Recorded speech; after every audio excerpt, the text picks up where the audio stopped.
Thank you for having me, Mark, and greetings to you and to your guest.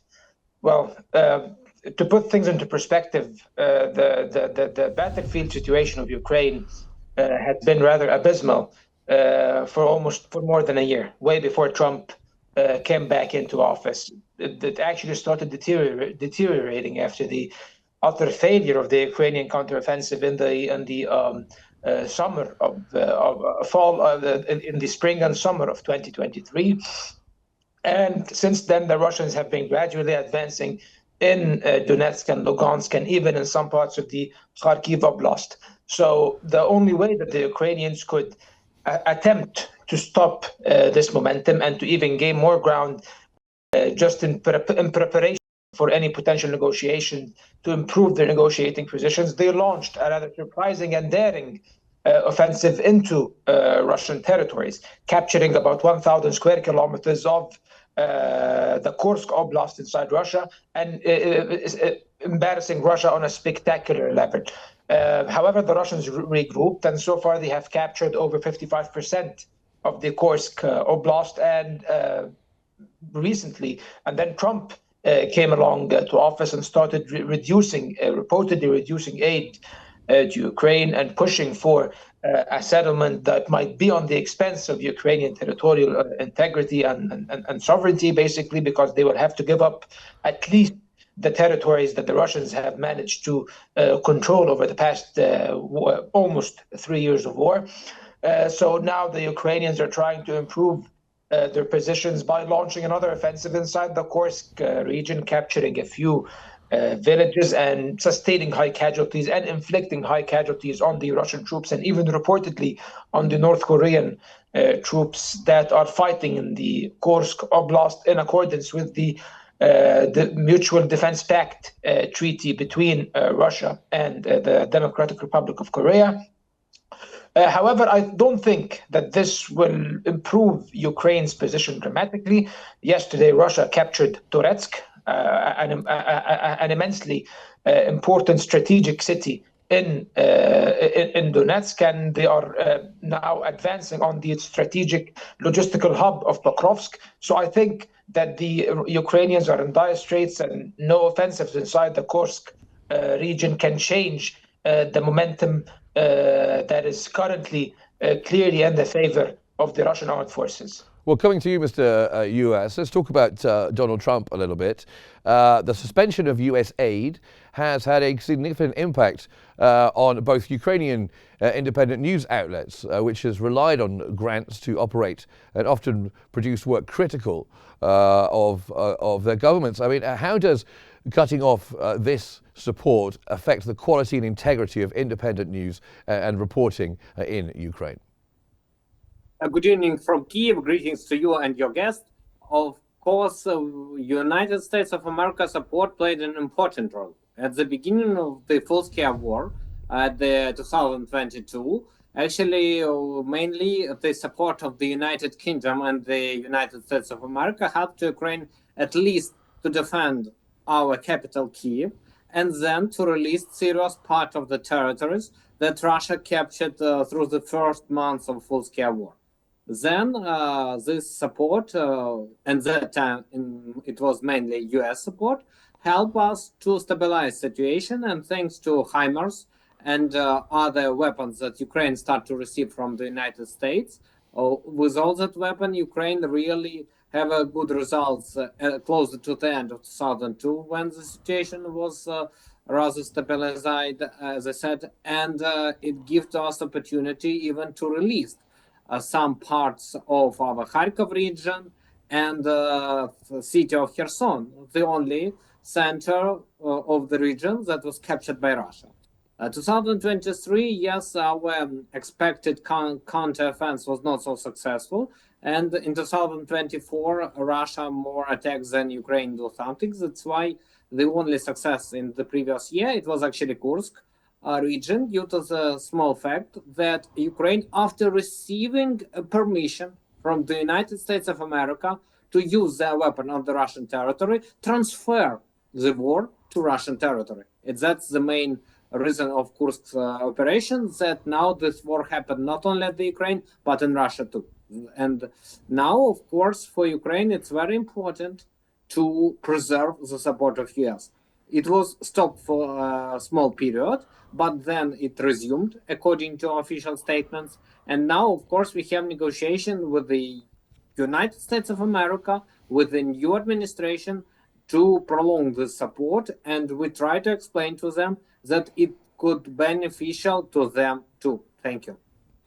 And Dr. Osman, during his campaign, Trump promised to end the fighting within 24 hours of taking office. I'm not sure many people thought that was likely. He's now adjusted that timeline to 6 months. Is that equally as unlikely? I think it's rather unlikely. I wouldn't say impossible, but it's unlikely that the war will end in 6 months, unless, for example, Trump decides to sever all aid to Ukraine. Then he will not have to end anything because Ukraine will capitulate and collapse within a few weeks. So I don't think that this is feasible. And of course, I do not think that the United States will completely abandon Ukraine, because this would be geopolitical suicide for the United States in Central and Eastern Europe. So I believe it's highly, highly unlikely that this will happen. However, of course, nothing is impossible, because basically Russia has certain battlefield objectives that it has not achieved yet. Russia has annexed 4 Ukrainian oblasts: Kherson, Zaporozhye, Donetsk and Lugansk, and they seek to capture all of the territories of those oblasts. However, they haven't yet. Yes, they control the vast majority, about 70 or 80% of these regions combined. However, for example, the urban centers, as my colleague Mr. Ivan just mentioned, of Kherson and Zaporozhye, for example, remain outside the control of Russia. Important cities in Donetsk, like Slavyansk and Kramatorsk, for example, remain in Ukrainian hands. So I think that the Russians need to secure an agreement where they can, I think they can secure an agreement where they can take control or take over these cities and the remainder of these provinces through an agreement, or they will try to do that by force. And I think that this is what the Russians have elected to do so far. However, on the other hand, the Trump administration reportedly said that it might actually try to mount more pressure on Russia through further economic sanctions, through trying to decrease the price of oil by trying to pressure the OPEC and basically the Gulf states to increase oil production in order to decrease the price of oil. However, that remains unlikely, and the Russians have managed over the past 3 years to cope with an unprecedented amount of sanctions, and also with many advanced weaponry that was given to Ukraine and used by the Ukrainian armed forces against the Russians. And just let me comment very swiftly on what Mr. Yuas said regarding receiving permission to target Russia and move the war into Russian territory. How did that work out, by the way? It didn't yield any meaningful results. It only increased the public support inside Russia for Putin, for President Putin and his government, and it also basically gave him more reason in order to be more adamant in trying to settle this war. Okay, well, Dr. Osman, you've made that point there, so let me bring Ivan Yuas back in. Dr. Osman says going into Russian territory was a mistake, and it's made things worse for Ukraine. How would you view that? I don't think so. I just explained because Russia, of course, have a plan to freeze the war, prepare, accumulate forces, and start another war like it was in 2014 and 2015, when Russia succeeded to capture Peninsula Crimea, and then Donetsk, Lugansk, and some part of Donetsk and Lugansk region. They have a pause, they accumulate forces, and then on the 2022, they start the second chapter of this war. But after the situation in Kursk, the idea of Russia to freeze the war failed, because freezing war means that Russia lost some small part actually, but nevertheless they're losing part of their territory. Now, Russia spent enormous quantity of bombs on Kursk region. So they're sending those bombs not on Ukrainian territory, but sending them on Kursk. And that is so important for Ukraine that Russia spent a large, not large, but some, part of their weapons to destroy our position in Kursk region. And we start to think that all those bombs could be used against Ukrainian cities, Ukrainian village, killing Ukrainian civilians. But instead of that, they sending those bombs into their territory, into their villages, and actually they're killing their own people, like it happened in Suja several weeks ago. So, of course, for Ukraine, it's important to show to Russia that, you are not so strong, because on the one hand, it's accumulate support to Putin, but on the other hand, people in Russia were sure that Russia is so strong, that Russia is the second army in the world, and Russia could capture not only Ukraine for them it's nothing.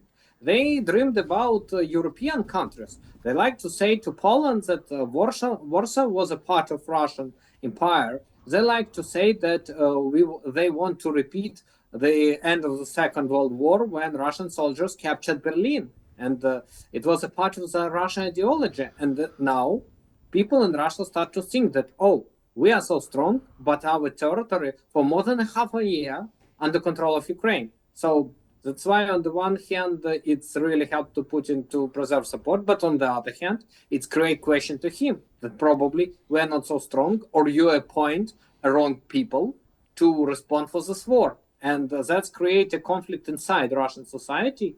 And let's be frank, as an economist, I think that the parallel economic pressure and problems that create for us and Russian citizens, they start asking questions that you promised to us a very fast war, but instead of fast war, we'll receive a long war with economic problems. And to live in these problems, we don't expect for a long time. Nevertheless, it's a new reality, and Russian people, knowing that they have problem in economy, that some part of the territory not under their control for the first time since the actually Second World War period. For them it's shocking, and as for me it could create a good background for even revolution in Russia or something like that. We see in time of Prigozhin riot, and they as they said, that march of justice to Moscow, that was stopped. Well, yes. I'm going to jump in there because I want to bring Dr. Osman back in. You can comment on Mr. US's assertions about Russian expansionism should you choose. Also, I want to bring in the United States back into the conversation. Do you think that US sanctions on Russia are the only way for Washington to deal with Moscow?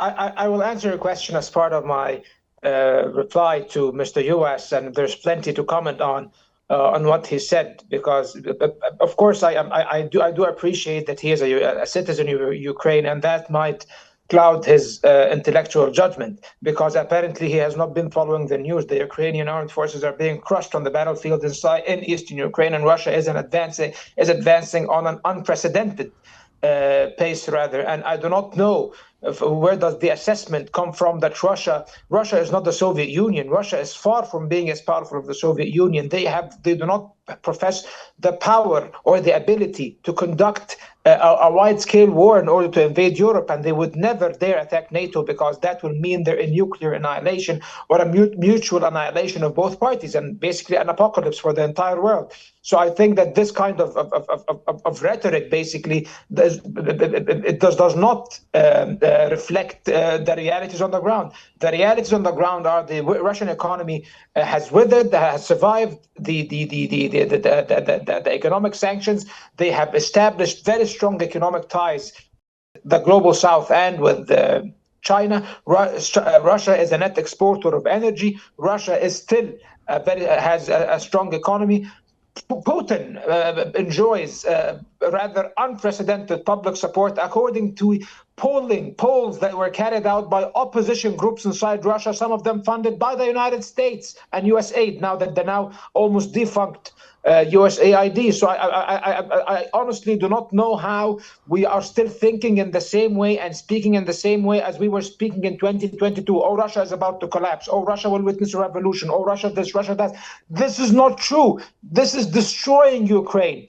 Actually, this is one of the few things that I might agree on with the Trump administration. This war needs to be settled in a way that ensures the survival of the Ukrainian state as a coherent state, not just as a rump state or even as a state that has been completely destroyed by a wave of Russian invasion and aggression. I would agree with that. Okay. Well, let me give Mr. U.S. the right of reply to those comments made there by Dr. Osman. Yes, of course we should understand that Russia preserved its economy after 3 years of full-scale war, but it doesn't mean that the situation is so ideal. If you switch on Russian TV, they said that they're not even ready, that they are actually in war with NATO. They're not talking that NATO helping Ukraine. They said, no, we're in war in NATO. And yes, it's meaningless. But it's nonsense. Yes, I agree that it's nonsense, nevertheless. For Russia, it's absolutely normal thing to say that we're in war in NATO. As for Russia economy, sometimes we joke that foreign experts, US experts, European experts, are more optimistic about Russian economy as the Russian National Bank or Russian Central Bank. Because Russian Central Bank in the previous year made a forecast that in this year they can face with collapse of their reserves. Reserves that help to Russia in 2022, 2023, and 2024 could be equal to zero in 2025 because they constantly use it. Only in December, Russia used 1/3 of their reserves just for covering our problems. And it means that now in their reserves, they have figure that could be equal to demand of the current year, furthermore, not for whole year. What about the Ukrainian economy? Ukraine is defaulting on debt. How about that? Yeah, of course, Ukraine have problems too, but let's be frank. It's in shambles, my friend. It's in shambles. Well, you asked the question, Dr. Osman, let him answer. Yeah. Yes, Ukraine, of course, has problems. It's not a secret, but Ukraine has very good partners. European Union, Japan, South Korea. It's countries, not the last economy in the world. And with Russia, who is with Russia? Belarus could not seriously help to Russia. China is not the country that will help to Russia. China has its interests, but they are not planned to seriously help to Russia because 24% of Chinese turnover, actually, it's European Union and the United States. Russia, it's only 4%. That's why China is a really country that understands that why they should help to Russia and have the problems with the sanctions from the US and from other countries. Actually, those sanctions already influence on the fact that Russia could not sell its oil, some enormous quantity of tankers. Well, let's talk about this question. I'll bring Dr. Osman in on this one first. This Ukraine's vast mineral reserves, are they now in play? Trump is blackmailing Ukraine now, as we can see. He's telling them that if you want us to continue supporting you in any way and giving you aid, you have to give us your rare earth metals and minerals, the pure blackmail. And of course, and interestingly enough, President Zelensky responded to President Trump saying that 70% of the rare earths are in eastern Ukraine and in the Donbass, which is largely under the control of Russia. So I think what remains of the rare earths, I think, will be exploited by American companies. Maybe I do not know how they will work that out. However, if Ukraine agrees to give away its own natural resources in order to continue a nonsensical, vague, and endless and pointless war with Russia, I think that says a lot about the current Ukrainian leadership. Well, I just want to bring back on this point because we have to finish just very briefly, Mr. U.S. Yes. When it comes to Trump blackmailing Ukraine in exchange for aid, you must be very upset by that. Let's remind the evolution of this idea. First of all, Ukraine proposed the victory plan of President Zelensky, and one of the items of that plan was the idea to use Ukrainian resources. Because Ukraine understands, it was October 2024, that if Trump wins, he can stop support to Ukraine, but we desperately need the support. So we should do something to be interesting to US to remain the support. That's why when Trump said that, oh, I proposed Ukraine a deal, actually this deal was formed in Ukraine and give to Trump in the Ukrainian victory plan. Why? Because there is a very good phrase. As many person will have the same interest as yours, you win this game. So for winning war versus Russia, Ukraine needs not only countries that will say that, oh, we support you. Okay. We need a country that will have direct interest in Ukrainian victory, and this Okay. victory will be.